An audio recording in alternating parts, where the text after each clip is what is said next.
What if I told you the wealthiest people don't actually make money the way you think they do? And that's exactly why they stay rich.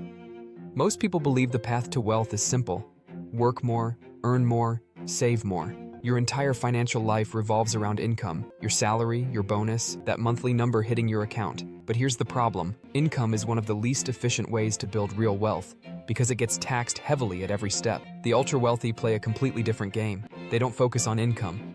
They focus on ownership. Instead of earning cash, they accumulate assets like stocks, businesses, and real estate, things that grow in value over time. And here's the key. As long as they don't sell those assets, they don't pay taxes on the growth. Imagine you buy a property for $100,000, and years later it's worth $500,000. On paper, you've made $400,000, but since you didn't sell it, you haven't received cash, and you don't owe taxes. That's called an unrealized gain, and it's one of the biggest advantages asset owners have. Now here's where it gets interesting. If wealthy people don't sell their assets, how do they actually spend money? They borrow, but not like the average person. Most people borrow for things that lose value and pay high interest using already taxed income. The wealthy do the opposite. They borrow against assets that are increasing in value. For example, if someone owns $1 million in investments, they can take a loan using those assets as collateral. Because they're considered low risk, they get very low interest rates. Now they have cash to spend without selling anything and without triggering taxes, while their investments continue growing in the background. That's the shift most people never understand.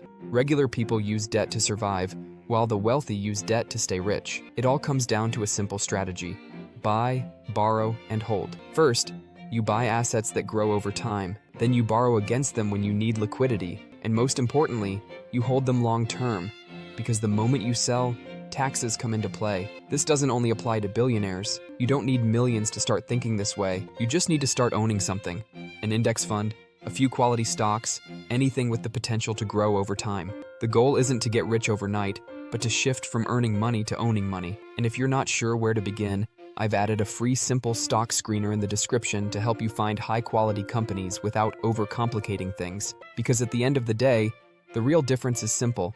Most people spend their lives trying to earn more, while the wealthy focus on owning more. Once you understand that shift, you start playing a completely different game. If this changed the way you see money, hit like, subscribe, and drop your thoughts in the comments. I'll see you in the next video.